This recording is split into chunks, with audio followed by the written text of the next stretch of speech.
afternoon. I'm Jeff McGivney here in the Livingston County Circuit Court. Parties just placed their appearances on the record. Your name for the record, sir? Barry James Cadden. Mr. Cadden, you were convicted by virtue of a no contest plea the following: count 1, homicide and voluntary manslaughter; count 2, homicide and voluntary manslaughter; count 3, homicide and voluntary manslaughter; count 4, homicide and voluntary manslaughter; count 5, homicide and voluntary manslaughter; count 6, homicide and voluntary manslaughter; count 7, homicide and voluntary manslaughter; count 8, homicide and voluntary manslaughter; count 9, homicide and voluntary manslaughter; count 10, homicide and voluntary manslaughter; count 11, homicide and voluntary manslaughter.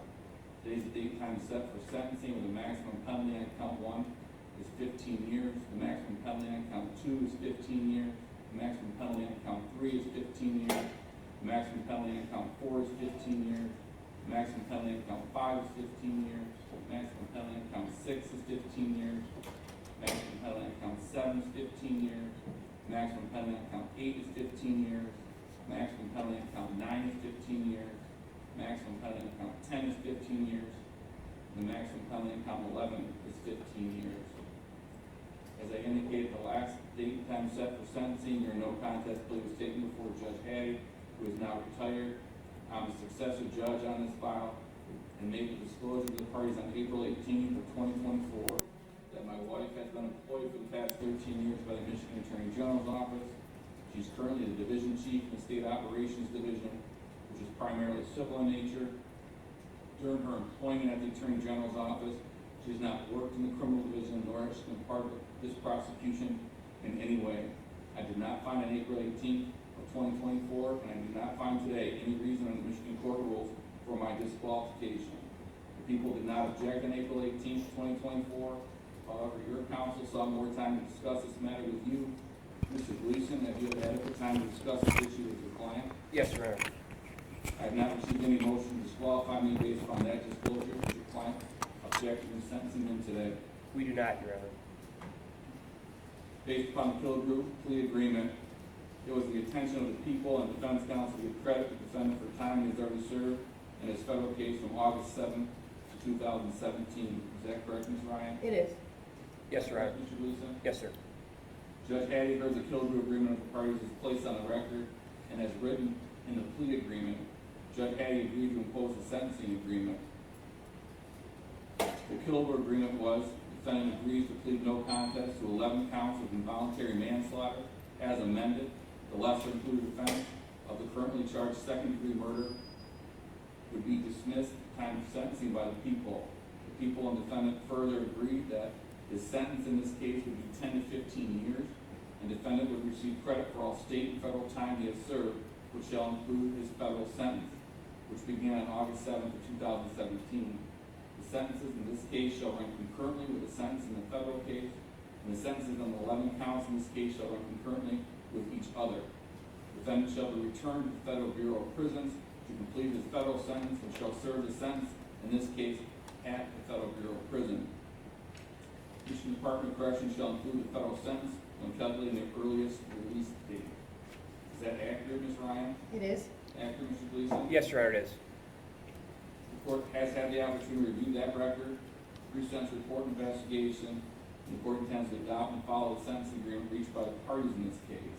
I've had the opportunity to meet with Ms. Ryan and Mr. Gleason prior to coming out here today regarding sentencing to review the pre-sentence report investigation.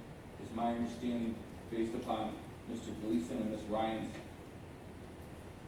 meeting with me, that we have some modifications to make to the pre-sentence report investigation. Is that correct, Ms. Ryan? It is, Your Honor. Is that correct, Mr. Gleason? It is, Your Honor. First and foremost, on the face page of the pre-sentence report investigation, sentence date will be changed to today's date, being May 10th, 2024. Jail credit through today's date will be 2,468 days for all 11 counts. Is that accurate, Ms. Ryan? It is, Your Honor. Mr. Gleason? Yes, sir, it is. Moving on to page 3 of the pre-sentence report investigation, under the CFJ 145 page, it's also my understanding that the dates in question from February 25th of 2019 shall go to today's date being May 10th of 2024 instead of April 18th of 2024. Is that correct, Ms. Ryan? It is. Is that correct, Mr. Gleason? Yes, Your Honor. And that under sentence details, the jail credit would be 2,468 days instead of 1,879 days. Yes, Your Honor. That is correct.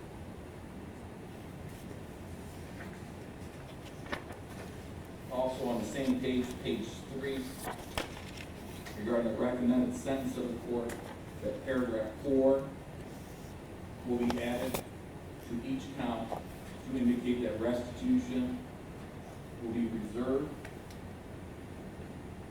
and if not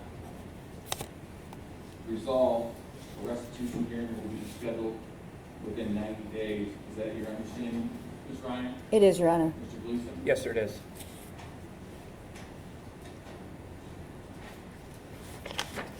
Court now turns to page 2, pre-sentence report investigation under the CFJ 284, under the recommendation narrative.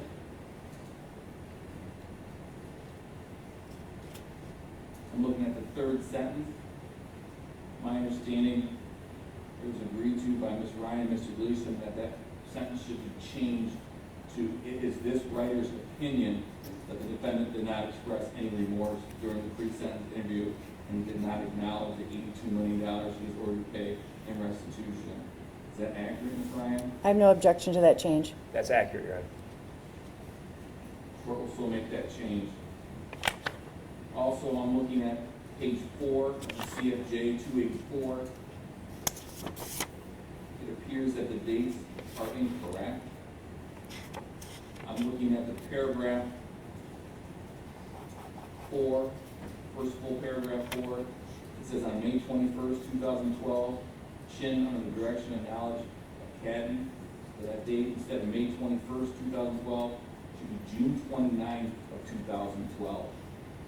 Is that accurate, Ms. Ryan? It is, Your Honor. Accurate, Mr. Gleason? Your Honor, if I can put slightly a finer point on it, because of the no contest plea, we're taking no position to that section that's been prepared by the Department of Corrections with respect to the description of the offense, and leave it to the court's discretion with respect to that change. The record should so reflect that Mr. Cadden takes no position regarding the modification on page 4. The last sentence of that paragraph indicates between June 8th, 2012 and July 27th, 2012, approximately 6,500 vials of drugs were sent out to customers. It's my understanding, based on the request from the people, that those dates are incorrect. It should be between July 16th of 2012 and August 27th of 2012, approximately 6,200 vials of drugs were sent out to customers. Is that accurate, Ms. Ryan? That is correct. Is that accurate what we discussed, Mr. Gleason? It is accurate what we discussed, and I would state the same basis before I take no position. Thank you, Your Honor.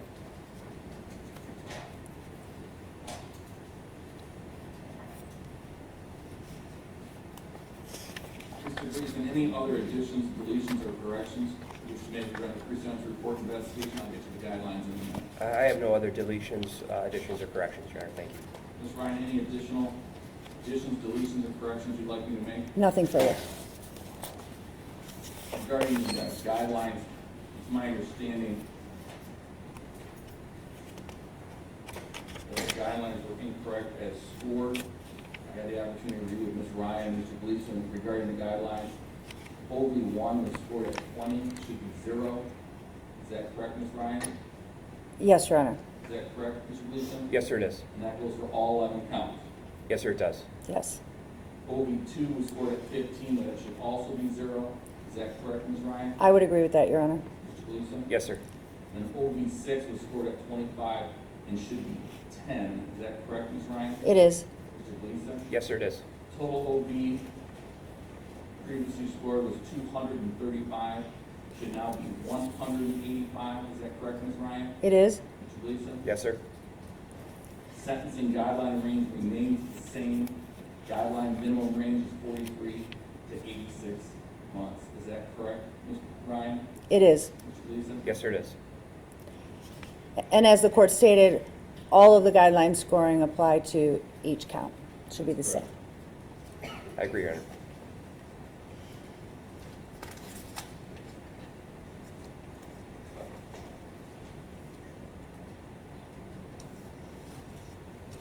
Mr. Ryan, before I get to the victim impact statements, any comment you wish to make regarding sentencing?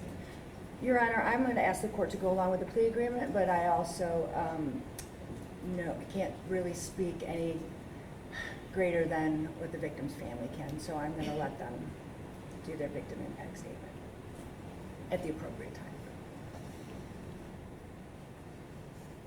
We do have a handful of family members out there. In terms of who wishes to speak, do you have a list of who wishes to speak? Yes, I have two, Your Honor. I'm not sure which one of you wishes to go first. Peggy Nuremberg. Can I speak also? Just-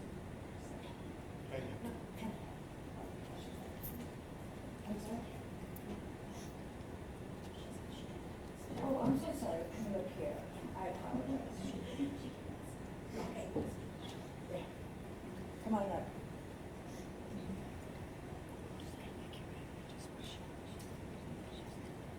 Good afternoon, can you state your name for the record?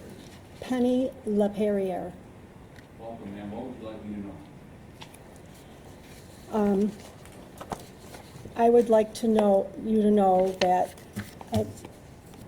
in regard to the victim impact statement, it asks, has this incident in any way affected your lifestyle or the lifestyle of your family members?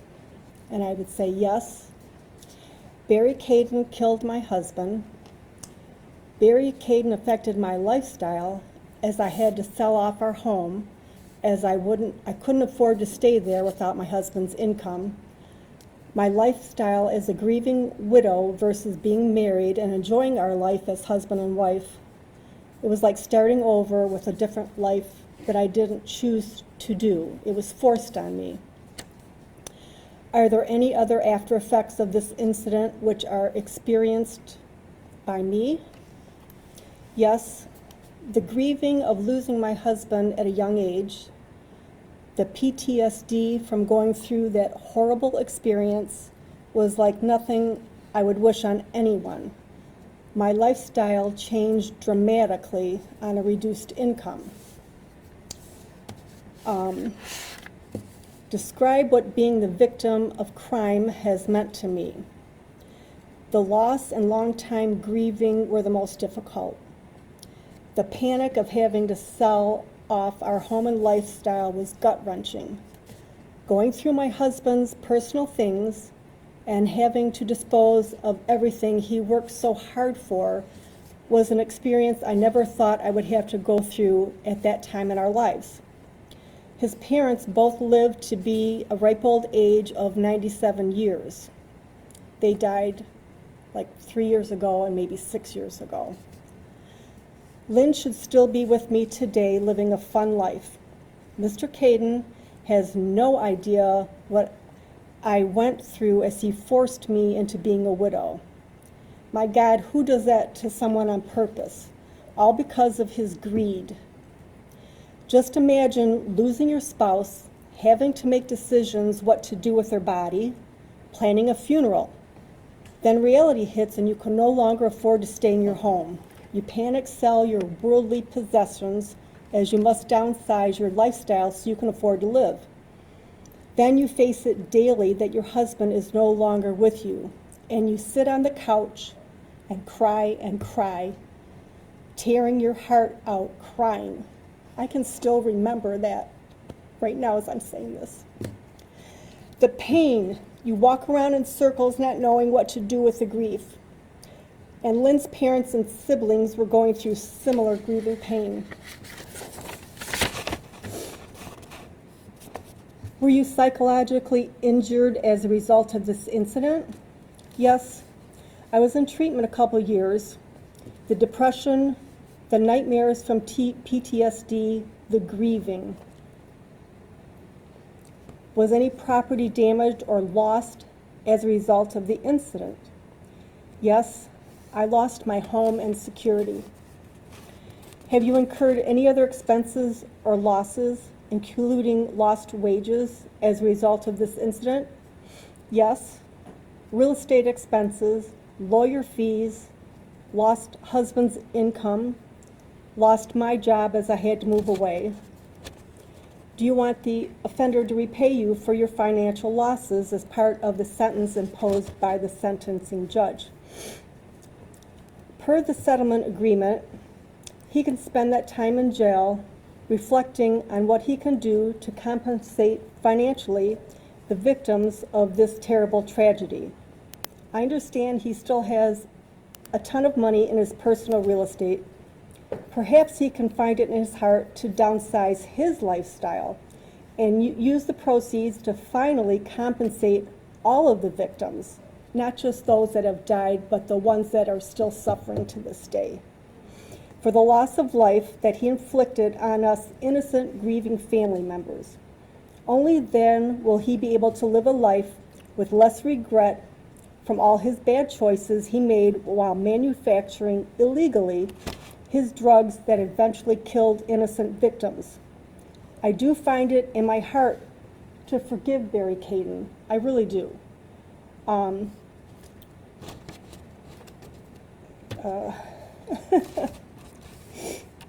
lost my spot. Okay, for killing my husband, Lynn LaPerriere. It is with forgiveness that I can go on with my life without carrying a burden of hate and revenge. That is not to say I do not forget the murder of my husband. That will always be in my heart as well. But I forgive you, Barry Cadden, so your heart will somehow be less burdened with the guilt and pain you must carry for the rest of your life.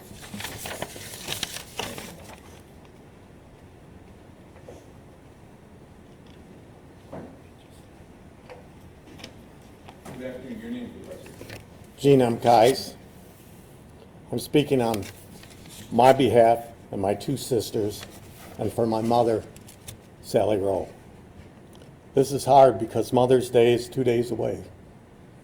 It's been 11 years, 6 months, 23 days since we lost our mom.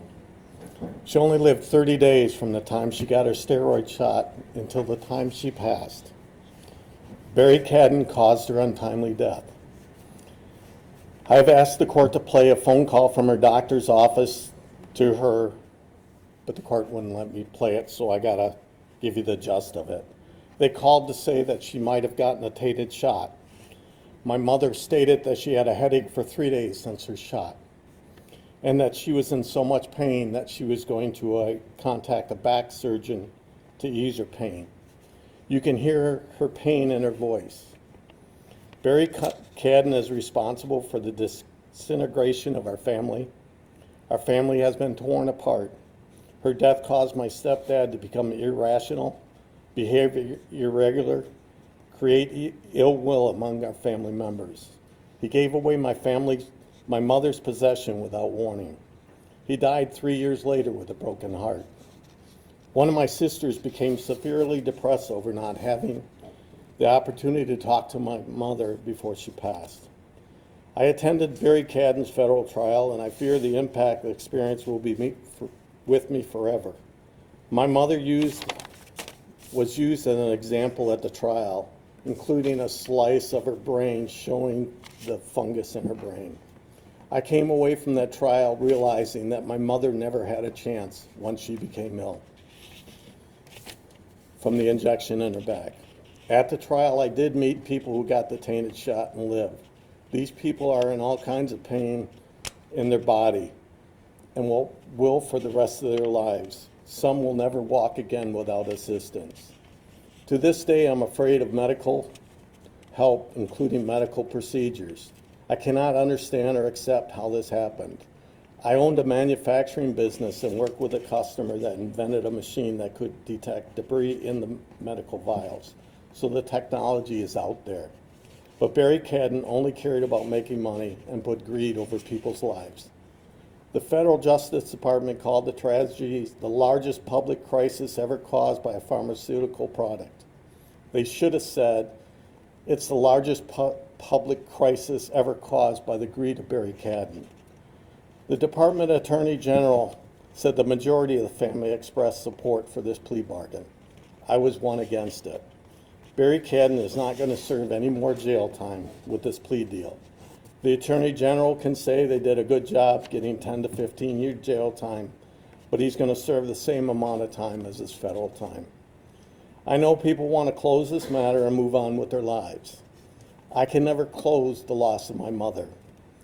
Barry Cadden was sentenced only to 14 years in jail for killing my mother and 76 other people. How is that right? The Oxford school shooter got life for shooting 4 victims with a gun. Barry Cadden used a needle and killed 77 people, 11 from this county. I feel like there's no justice. It's been 12 years since this nightmare began, and every day I'm frustrated, angry, disgusted, feared, sad, and disappointed. These are feelings that I'd never experienced prior to the time Barry Cadden killed my mother. I know some victims would like to see Barry get the shot with the same tainted shot that they got. I can't feel like that. I'm not God. Thank you. And I ask for restitution also. Thank you. Anybody else from the Victim Rights Act like to speak? No, Your Honor, no one under Victims' Rights Act. Anything else from you, Ms. Ryan? I have nothing further, Your Honor. Mr. Gleason, do you wish to say anything on behalf of your client, or does your client wish to comment as consent? Your Honor, because it's a no contest plea, I think we will decline the opportunity that we're afforded under the law to comment. I would ask that you follow the sentence and plea agreement that we've entered into with the Attorney General's office. On a more personal note, to the victims and the victim family behind me, when I asked for the adjournment at the last hearing date, I neglected to apologize to them. They were in the courtroom, and certainly they were severely inconvenienced by my need to speak with Mr. Cadden. That was not the court's fault. That was not the Attorney General's fault. That was my fault. I did not apologize at that time. I do so now, and I hope they will understand the delay in that comment to them. Thank you, Your Honor. Thank you, Mr. Gleason. Mr. Cadden, you're before the court today because you knowingly and deliberately sold and distributed tainted injectable medications which caused the death of 11 residents. The deaths of Ruth Madhouse, Jenny Barton, Mary Clay, Paula Brent, Karina Baxter, Donna Krusich, Patricia Malaflores, Gail Gibson, Lynn LaPerriere, Emma Todd, and Sally Grove. You place profits over the safety and welfare of people, and your actions killed these 11 individuals. Your sentencing guidelines for 11 counts of involuntary manslaughter are 43 to 86 months, and the plea agreement to 10 to 15 years with credit for some time already served on your federal sentence. The sentencing agreement is a substantial departure upwards from those guidelines. The court finds this departure is warranted as you breach the public's trust by distributing these tainted medications that killed 11 members of our community. There were at least 2 other investigations of your facility in 2002 through 2003 and in 2006, in which your facility produced and distributed injectable medications that were contaminated. And in 2002, that resulted in several people being hospitalized with meningitis-like symptoms. It shows a pattern of conduct that you were aware of the potential devastating consequences to persons who administer the contaminated medications from your facility. Yet, even after prior investigations, you continue to encourage and direct your employees to create dangerous conditions at your facility. That makes the repeated violations of public trust that are now before this court for sentencing all the more egregious. There can be no doubt that you knew the risks that you were exposing innocent patients to, and you chose, even after being investigated and sanctioned, to place your bottom line over innocent lives. I've read all the victim impact statements. I've listened to their statements here in court today. You have altered the lives of these families and have robbed them from time with their loved ones. I am familiar with the facts and circumstances of this case. I find the following sentences in the best interest of justice and is reasonable and proportionate to the underlying offenses. It is a sense of the court that you be sentenced to a term of 10 years to 15 years with credit from August 7, 2017, or 2,468 days on count one, whereby pay crime victim assessment in the amount of $130, court costs $550, and $68 in state costs. Restitution is reserved, and the court will schedule a restitution hearing if necessary within 90 days. Regarding count two, it's the sentence of the court that you be sentenced to a term of 10 to 15 years with credit from August 7, 2017, or 2,468 days. You are to pay $68 in state costs. Restitution is reserved, and the court will schedule a restitution hearing if necessary within 90 days. Regarding count three, it's the sentence of the court that you be sentenced to a term of 10 to 15 years with credit from August 7, 2017, or 2,468 days. You are to pay $68 in state costs. Restitution is reserved, and the court will schedule a restitution hearing if necessary in 90 days. Regarding count four, it's the sentence of the court that you be sentenced to a term of 10 to 15 years with credit from August 7, 2017, or 2,468 days. You are to pay $68 in state costs. Restitution is reserved, and the court will schedule a restitution hearing if necessary in 90 days. Regarding count five, it's the sentence of the court that you be sentenced to a term of 10 to 15 years with credit from August 7, 2017, or 2,468 days. You are to pay $68 in state costs. Restitution is reserved. The court will schedule a restitution hearing if necessary in 90 days. Regarding count six, it's the sentence of the court that you be sentenced to a term of 10 to 15 years with credit from August 7, 2017, or 2,468 days. You are to pay $68 in state costs. Restitution is reserved, and the court will schedule a restitution hearing if necessary in 90 days. Regarding count seven, it's the sentence of the court that you be sentenced to a term of 10 to 15 years, spread from August 7, 2017, or 2,468 days. You are to pay $68 in state costs. Restitution is reserved. The court will schedule a restitution hearing if necessary in 90 days. Regarding count eight, it's the sentence of the court that you be sentenced to a term of 10 to 15 years, credit from August 7, 2017, or 2,468 days credit. You are to pay $68 in state costs.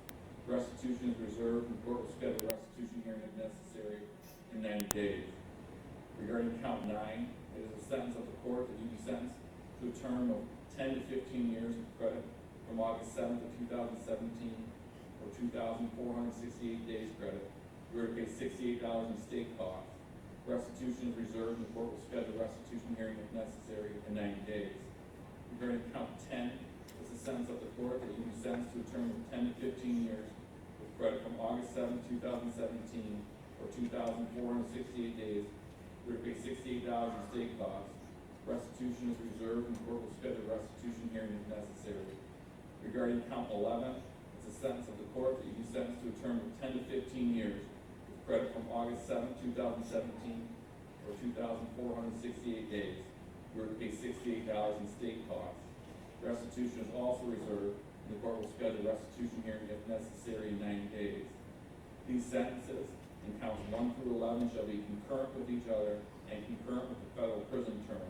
Per the plea agreement, the defendant shall be returned to the Federal Bureau of Prisons to complete his federal sentence and shall serve the sentence in this case in the Bureau of Prisons. The Michigan Department of Corrections shall include the federal sentence when calculating the earliest release date.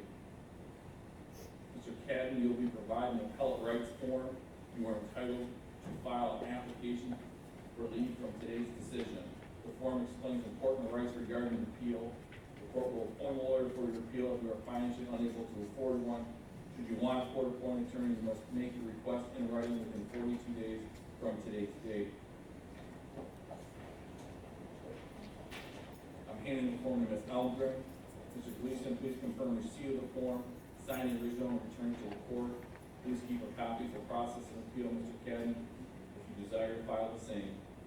Anything further from the people? Nothing further, Your Honor. Anything further, Mr. Gleason?